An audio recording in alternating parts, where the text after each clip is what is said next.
এই বন্যাতে যদি কেউ সাহায্য সহযোগিতা করতে চান অসহায় মানুষদের জন্য, তাহলে আপনারা আসুন্না ফাউন্ডেশন যেটি আছে সেখানের মধ্যে আপনারা টাকা আপনারা দিতে পারেন। 10 টাকা, 5 টাকা, 100 টাকা, যে যত পারেন দিতে পারেন। তো এর জন্য আপনারা একদম যদি সরাসরি আসুন্না ফাউন্ডেশনে দিতে চান, এর জন্য আমি মনে করি বিকাশ থেকে দেওয়াটা এটা বেস্ট। তো আমিও ভাবলাম এখান থেকে আপনাদেরকে দেখিয়ে দিই যে এটা কীভাবে দিবেন, অনেকে এটা জানে না। তো অনেকে উপরে হয়তো খুঁজতে পারে এখানে কোথায় আছে, তো এখানে আপনারা আসলে পাবেন না। একটু নিচে গেলে দেখতে পাবেন যে ডোনেশন নামে একটি অপশন আছে। এই ডোনেশনের মধ্যে যদি ক্লিক করেন আপনারা, এই ডোনেশনের মধ্যে ক্লিক করলে দেখতে পাচ্ছেন যে ইসলামিক কিছু ফাউন্ডেশন আছে। এর মধ্যে অন্যতম হলো আসুন্না ফাউন্ডেশন, যেটি আপনারা ইউটিউবে, ফেসবুকে আপনারা ঢুকলে দেখতে পাবেন যে আসুন্না ফাউন্ডেশন এই বন্যার জন্য, গরিব মানুষদের জন্য, এরপর কুরবানির সময় কীরকম সাহায্য সহযোগিতা করছে। তো এই আসুন্না ফাউন্ডেশনের মধ্যে আপনারা আপনাদের কাঙ্ক্ষিত অর্থ আপনারা দিতে পারেন, এবং আমি মনে করি একদম সরাসরি ওখানে যাবে এবং তারা একটি ভালো কাজে তারা ব্যবহার করবেন। এখানে বলেছে যে আপনারা কীভাবে দিবেন। এখানে ডোনেশন হলো অনুদান দিচ্ছেন আসুন্না ফাউন্ডেশন। তো আমি আমার পরিচয় শেয়ার করতে চাই না, যদি না চান তাহলে না করতে পারেন। এরপর আপনার নাম, ইমেল এগুলো আপনারা দিতে পারেন। তো এখানে যদি বলি আমি আমার নাম পরিচয় করতে চাই না, তাহলে এগুলো কিছুই লাগবে না। তারপর আমি রবট নই, এখানে ক্লিক করে দেবেন। তারপরে যে সাইকেল, মানে আপনাদের যেটা বলবে সেটা আপনারা করবেন।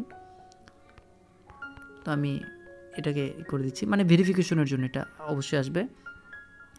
তারপর অনুদানের মধ্যে ক্লিক করে দিতে পারেন, অথবা যেখানে আপনার নামটাম আছে আপনারা চাইলে নামটাম দিয়ে দিতে পারেন আপনার। আর এখানে অনুদানের পরিমাণ, এখানে আপনি কয় টাকা দিবেন এই অনুদানের পরিমাণটা আপনারা দিতে পারেন। তো এই যে অনুদানের পরিমাণ, তো আমি পরিচয় দিতে চাই না। তারপরও এটা যেহেতু আমার দাদির টাকা দিব, তো তার নামই দিয়ে দিচ্ছি। উনি মারা গেছেন, তো আমি তার নামটি দিয়ে দিলাম। ইমেল নাই যদিও। তারপর পরবর্তীতে ক্লিক করে দিলাম। আচ্ছা, ইমেল আমারটি দিয়ে দিই।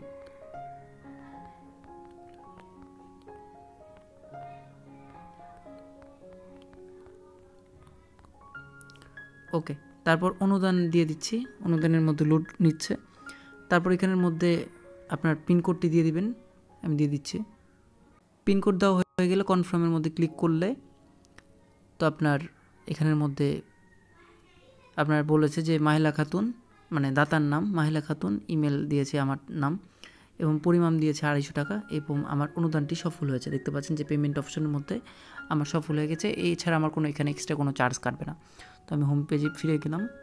তো লেনদেনে গেলে আমরা দেখতে পাবো যে আমি 250 টাকা আসুন্না ফাউন্ডেশনের মধ্যে আমি টাকাটি দিয়েছি। তো এভাবে করে আপনারা আসুন্না ফাউন্ডেশনের মধ্যে টাকাটি দিতে পারবেন। আল্লাহ হাফেজ।